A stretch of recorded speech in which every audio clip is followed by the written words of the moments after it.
Hola, friends. It's Mrs. Gutierrez from Ben Franklin. I am currently teaching second grade. I want to thank you for the invite. I will be reading chapter 8. Hannah held her breath. She heard Papa clear his throat. My wife's name was May, he began. She passed away about 3 years ago when Hannah was 11. Hannah sensed surprise in the hush that followed. Then she heard a few murmurs of what might have been sympathy. May was a Christian, raised by missionaries, Papa went on. After she died, my daughter had her lessons from a good churchwoman. Now she's got it in her head that she wants to graduate. I figure she needs maybe 2 or more terms of school. Then she'll be helping me at the new shop. We aim to settle down here and run a good business. A pause.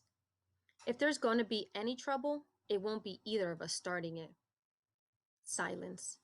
I'm not saying to chase them out of town, Baxter's voice again, but there's gotta be laws about this. I know coloreds can't go to school with our kids. Indians can't either. Isn't it the same for so and so?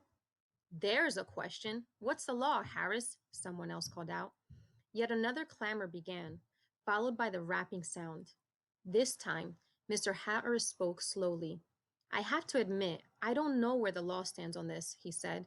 I tell you what, there's no state house as yet. We're governed from Washington.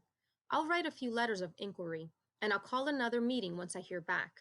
Apparently, Mr. Baxter was still not satisfied. And she'll be kept out of school until then? No. She'll attend school as long as there are no problems, and it'll be up to Miss Walters to decide otherwise, same as with any other student. But that might be breaking the law. Now, a voice that Hannah hadn't heard before. We don't know that. It might just as well be breaking the law to keep her out of school.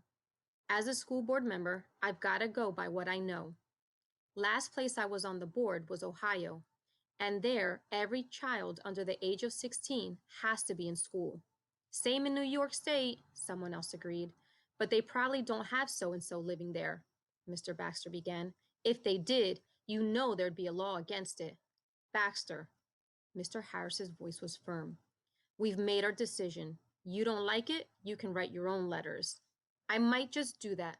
Mr. Baxter sounded belligerent, but said nothing more. Hannah realized that the meeting was likely to end soon. She ducked down low again and began creeping away from the depot. Hannah! Someone called to her in a loud whisper. She stopped and looked back, worried that if she didn't, he'd raise his voice loud enough for someone to notice. I'll see you in school, he said. She could hear the smile in his voice. As she hurried home, she tried to recall every word of the meeting, but she soon found herself thinking about Sam instead. She couldn't help smiling, and her cheeks flushed again. The thrill was only momentary. Although she and Papa had never spoken of it, she had gradually come to realize what leaving California had meant for her future. In the Chinatowns of Los Angeles and San Francisco, there were so many men and so few women that she might have been able to marry a Chinese man, despite being half white. But the farther east they traveled, the fewer Asians they had seen. And here, in the eastern half of Dakota Territory, there didn't seem to be any at all. Besides which, every territory that had become a state in recent years had made it illegal for whites and non-whites to marry. So Hannah was quietly making plans for a future that would see her dependent on no one except herself. Graduation, then a shop as a seamstress, first with Papa and someday on her own. She shook her head as if to shed the image of Sam's friendly face. No room in those plans for daydreaming about a white boy, no matter how kind. Once home, she hurried up the stairs and got ready for bed. Papa had installed a board wall in the attic of the rented house, dividing it into 2 rooms. Her half was at the back of the house. She was sliding under the quilt when she heard him come in. Moments later, his tread sounded on the stairs. He climbed halfway and stopped. Hannah, he said, in his voice low. She clutched the edge of the quilt. She couldn't see his face, couldn't tell what his tone of voice meant. Yes, Papa? I'm not asleep yet. How ridiculous. If she was answering him, of course she wasn't asleep. We'll talk in the morning, he said. But if you're going to disobey me, You'll have to learn to cover your tracks better. You left the door unlatched." That was all. Before she could reply, he went back down the stairs. Hannah drew in a deep breath. She smiled as she turned on her side and curled up a little.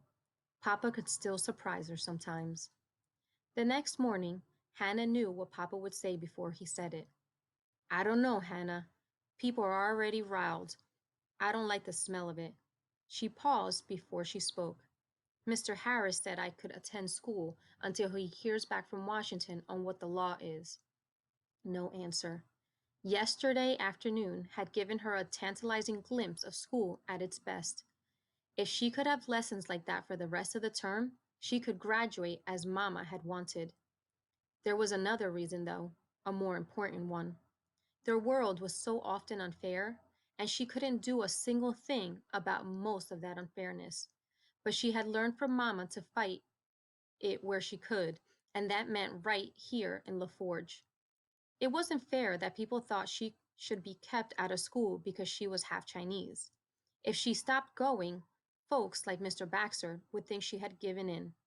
Her face must have shown what she couldn't say, for Papa sighed in irritation, then nodded. "All right," he said. "Might as well finish out the week now that we've put Harris to all that trouble." At school that morning, more than half a dozen seats were empty. Hannah didn't know exactly who was missing, but she knew that her presence was the reason for their absence. Dolly took advantage of the absences by moving to a different seat. She did so with just enough fuss and flounce to confirm what Hannah already knew. Dolly felt that having to share a desk with Hannah was beneath her. Miss Walters made no mention of the absent students, and the morning lessons proceeded smoothly.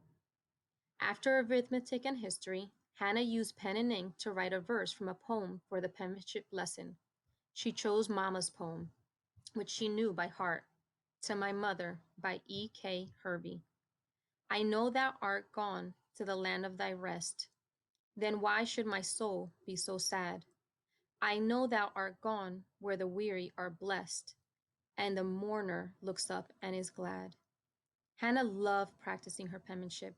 She cherished a memory from when she was a small girl in Los Angeles of being given a brush and a little pot of ink to experiment with while Mama and a group of friends practiced Chinese brush writing.